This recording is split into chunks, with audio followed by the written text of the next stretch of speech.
चलो स्टार्ट करो। अगला सेक्शन सिंपल है, एकदम इजी इजी है, खाली आपको दिमाग खोल के सुनना है, समझ में आ जाएगा सब। दिमाग पे ढक्कन लगी रहती है ना हमेशा, खोलो इसको जरा सा।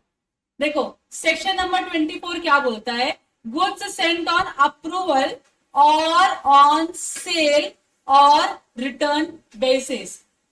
आपको इतना तो समझ में आना चाहिए, goods Saint on approval basis का मतलब क्या है कि मुझे किसी ने गुड्स दिया है, मतलब मैं बायर हूं, मैंने किसी से गुड्स लेकर आई हूं यूज करने के लिए, मुझे अच्छा लगा तो मैं गुड्स रखूंगी, मुझे अच्छा नहीं लगा तो मैं गुड्स क्या करूंगी, रिटर्न करूंगी। मतलब ये जो सेक्शन है गुड्स सेंट ऑन अप्रूवल और on sale or return basis वाला जो कॉन्सेप्ट है, ये इस एक लाइन पे बेस्ड है, पहले इस्तेमाल करो, वेरी गुड, पहले इस्तेमाल करो फिर विश्वास करो। तो मुझे एक वॉशिंग मशीन खरीदना है, but I am not sure, washing machine 50,000 रुपए की है, लेकर गई और मुझे यूज करने में मजा नहीं आया, तो कपड़े उसमें अच्छे नहीं धुल रहे, तो मैं क्या करूंगी, रिग्रेट करूंगी ना खरीद के जाने के बाद कि शिट यार क्यों लेकर आ गई बिना मतलब का, मजा नहीं आ रहा है इसको काम करने में, मतलब कपड़े वपड़े भी अच्छे से धुल के नहीं निकल रहे, तो मुझे रिग्रेट होगा कि नहीं, पैसे भी गए और सेटिस्फेक्शन भी मुझको नहीं मिल रहा है। तो एक कॉन्सेप्ट है goods Saint on approval basis का, मजेदार कॉन्सेप्ट है, तो मैं बोला अरे यार ये कॉन्सेप्ट अप्लाई कर सकते हो आप, कि गुड्स खरीदेंगे नहीं, उनको बोलेंगे हमको गुड्स एक हफ्ते के लिए यूज करने के लिए चाहिए, आप एक हफ्ता यूज करने के लिए गुड्स दो, हम देखेंगे if it is satisfying our needs तो हम क्या करेंगे, इस गुड्स को परचेज करेंगे, अदरवाइज हम आपको रिटर्न कर देंगे। सिंपल है, सेलर पे अग्री करता कोई दिक्कत नहीं है, क्योंकि बहुत बार होता है कि जब बायर कोई गुड्स खरीद लेके जाता है चेक करने के लिए या यूज करने के लिए, उसको ठीक लगता है तो वो खरीद ही लेता है, तो 90% रेट है कि सक्सेस रेट है कि मिल जाएगा, 10% चांस कुछ बायर नालायक होते हैं, वो बोलते कि नहीं हमको नीचे लेके जाओ अपना गुड्स, हो सकता है कि नहीं, तो कोई दिक्कत नहीं है, न सेलर को लॉस है न इधर बायर को लॉस है। तो इसी को हम बोलते हैं goods Saint on approval basis, पहले इस्तेमाल करो फिर विश्वास करो और जमा तो खरीद लो वरना रिटर्न कर दो, सिंपल है। देखो तो इसमें होता क्या है, ओनरशिप ट्रांसफर होगी क्या, गुड्स मेरे को वॉशिंग मशीन मिला यूज करने के लिए, ओनरशिप आया क्या मेरे पास, नहीं, ओनरशिप किसकी अभी भी सेलर की ही है, एंड पोजीशन किसके पास है, बायर के पास है, ओनरशिप सेलर की है, पोजीशन बायर की है।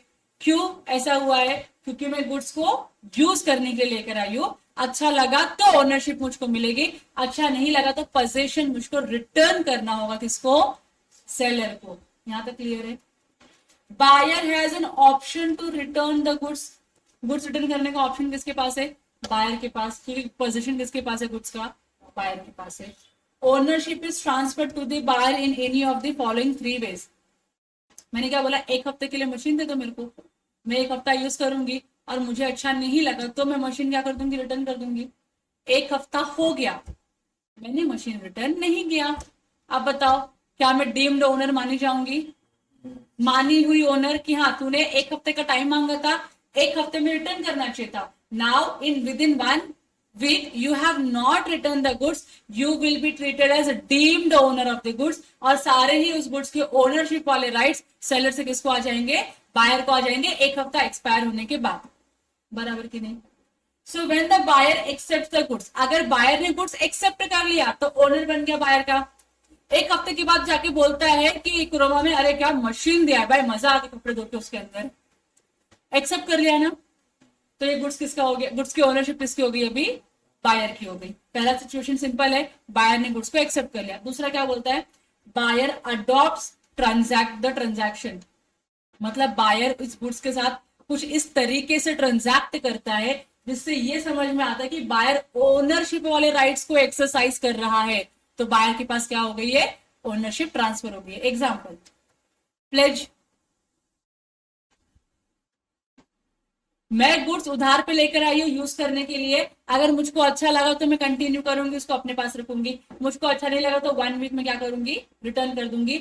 मैंने क्या किया, 3rd डे पे ही उस गुड्स को लिया और मैं प्लेजी के पास गई और मैंने बोला भैया इसका प्लेज कर लो और मेरे को पैसा दे दो, बराबर की नहीं।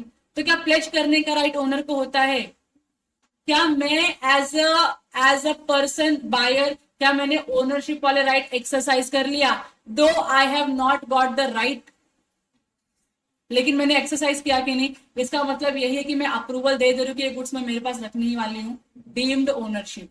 सो where the buyer may adopt the goods by doing some act which shows that he has accepted the goods. Example, he further sells or pledges the goods. आप रीसेल कर देते हो या गुड्स को आप प्लेज कर देते हो, तो इसका ये समझ में आता है कि आपने ओनरशिप वाले राइट्स एक्सरसाइज किए, और ओनरशिप वाले राइट ओनली ओनर ही एक्सरसाइज कर सकता है. तो अज्यूम कर लिया जाएगा कि आपको क्या मिल चुका है, ओनरशिप वाला राइट्स मिल चुका है.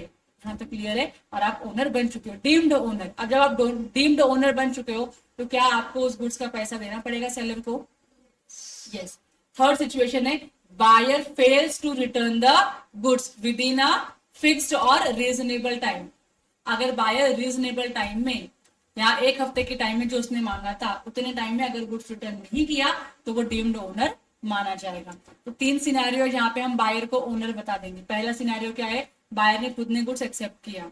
दूसरा, बायर ने ऐसे ट्रांजैक्शंस को अडॉप्ट किया जिससे ये समझ में आता है कि वो ओनरशिप वाले राइट एक्सरसाइज कर रहा है. और तीसरा क्या किया, उसने विद इन टाइम लिमिट या रीजनेबल टाइम में गुड्स रिटर्न नहीं कर पाया. इसके लिए हम क्या बोलेंगे, इन तीनों सिचुएशन में बायर क्या हो गया है, डीम्ड ओनर माना जाएगा.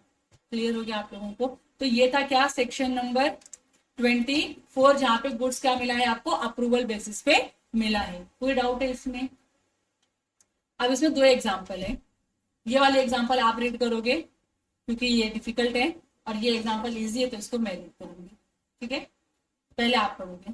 पढ़ाई वाला एग्जाम्पल आप लोगों ने, डाउट है इस एग्जाम्पल में, होना ही नहीं चाहिए डाउट, एकदम सिंपल सा है.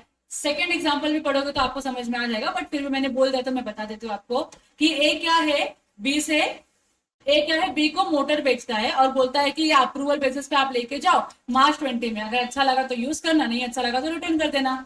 तो ए क्या हो गया, सेलर हो गया, और बी क्या हो गया, बायर हो गया. तो ए ने क्या किया, गुड्स दिया किसको, बी को यूज करने के लिए. कौन सी बेसिस पे, अप्रूवल और रिटर्न बेसिस पे दिया. ठीक है, अब ये गुड्स मार्च में गया है. अगर आपको गुड्स नहीं अच्छा लगता है तो कितने पीरियड में आपको रिटर्न करना चाहिए, और कितने पीरियड में आपको समझ में आ जाएगा कि ये गुड्स मेरे यूजफुल नहीं है. हाँ, कितने, 3-4 दिन में, हफ्ते 2 हफ्ते में, बराबर की नहीं. इसको रीजनेबल टाइम बोलेंगे कि नहीं.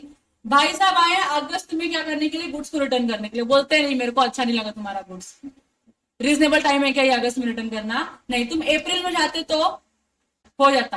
अप्रैल, मई, जून, जुलाई, अगस्त, मतलब 5 महीना यूज कर लो, और तुम बोलते हो कि यार गुड्स में मजा नहीं आ रहा है यूज करने के लिए, रिटर्न ले लो अपना गुड्स. चलेगा क्या ये? नहीं. तो यहाँ पे आपने with in reasonable time goods return नहीं किया है, तो यहाँ पे बी को क्या मान लेंगे, डीम्ड ओनर मान लेंगे, और बी के ऊपर इंपोज करेंगे ऑब्लिगेशन की प्राइस पे करो उस मोटर का. समझा आप लोगों को? Second example. नेक्स्ट पढ़ाऊं सेक्शन, नेक्स्ट सेक्शन नहीं, नेक्स्ट कौन से पढ़ाऊं, सेल फॉर कैश ओनली और रिटर्न. मतलब मैं आपको गुड्स दे रहा हूं, या तो आप इस गुड्स को लेके जाओ, पैसे मुझको दो इस गुड्स के बदले में, या तो गुड्स को रिटर्न करो. तीसरा ऑल्टरनेटिव नहीं है. दैट मीन्स डीम्ड ओनरशिप वाला कॉन्सेप्ट, डीम्ड ओनरशिप वाला कॉन्सेप्ट यहाँ पे अप्लाई नहीं होता है कि डीम्ड कर लेंगे कि आप ओनर बन चुके हो इसलिए आपने ओनरशिप वाले राइट को एक्सरसाइज किया. ऐसा नहीं चलेगा. या तो तुमको अपर फ्रंट लिए आके पैसे दे रहे हैं उस गुड्स के बदले में, पैसे देने की औकात नहीं बन रही तो क्या करो, गुड्स को रिटर्न करो. डीम्ड ओनर गुड्स के मत बनो. ओनरशिप का राइट एंड ओनरशिप सेलर के पास ही रहेगी till the time you are paying the goods, paying for the goods, और you return the goods. Buyer को कुछ भी ओनरशिप वाले राइट्स नहीं मिलेंगे. ये समझा आप लोगों को? इसी को हम बोलते हैं सेल फॉर कैश ओनली और रिटर्न बेसिस. मैं पढ़ाती हूँ आपको क्या लिखा है इसमें. देखो, where the goods have been delivered by a person on sale or return on a condition that the goods were to remain the property of the seller till they are paid for. Sale or return basis है.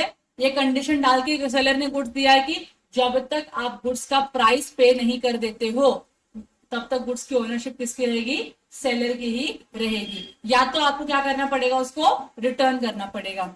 For the property therein does not pass to the buyer until the cash is paid for. जब तक उस goods के लिए आप पैसे नहीं दे देते हो तब तक बायर के पास कोई ओनरशिप नहीं जाएगी. यहां तक क्लियर है? तो ये जो ऊपर वाला एग्जाम्पल है, ये ज्वेलरी वाला एग्जाम्पल जो आपने पढ़ा, अगर मैं इसी को कंटिन्यू करके बोलूं यहाँ पे कि ए ने क्या किया है, ए ने बी से गुड्स खरीदा है सेल और रिटर्न बेसिस के ऊपर। कौन सी बेसिस पे? सेल और रिटर्न बेसिस के ऊपर ए ने बी से गुड्स खरीदा है, ज्वेलरी खरीदा है, और बी लेके जाता है इसको, क्या करता है, प्लेज करता है। बी क्या करता है, इसको प्लेज करता है किसके पास? सी के पास। बताओ क्या यहाँ पे ए के पास राइट है सी से अपना गुड्स रिटर्न लेने का, या ये बोलेगा बी को कि बी तू मेरे पैसे दे दे? क्या बोलेगा ये? ए क्या बोलेगा? ए सेलर क्या बोलेगा? ये पैसे मांगेगा या गुड्स रिटर्न मांगेगा? गुड्स रिटर्न मांगेगा। बोलेगा तेरे पास औकात नहीं है पैसे पे करने की, एक काम कर, मैं इससे जाके गुड्स लेकर आएगा रिटर्न। समझ रहा है आपको? सेलर डायरेक्टली प्लेजी के पास जाएगा और अपना गुड्स रिटर्न लेके आ जाएगा। डिफरेंस कहाँ है इन दोनों सिचुएशन में? ऊपर क्या था आपका, जो सेल का वेराइटी था वो अलग था, सेल ऑन अप्रूवल बेसिस था। आप अप्रूव नहीं करते, ऐसे कोई ट्रांजैक्शन अडॉप्ट करते जिससे समझ में आता कि आप ओनर हो, तो आपको डीम्ड ओनर मान लिया जाएगा। सेल ऑन रिटर्न और कैश बेसिस में ऐसा नहीं होता है, आपको डीम्ड ओनर का कॉन्सेप्ट एप्लीकेबल नहीं होता है। या तो गुड्स दो या तो उसके पैसे दो, डीम्ड ओनर आप नहीं बन सकते हो। ये क्लियर हो गया? क्लियर है? इसका एग्जाम्पल इधर लिखा हुआ है, ये पढ़ लो फटाक से, फटाक से पढ़ लो।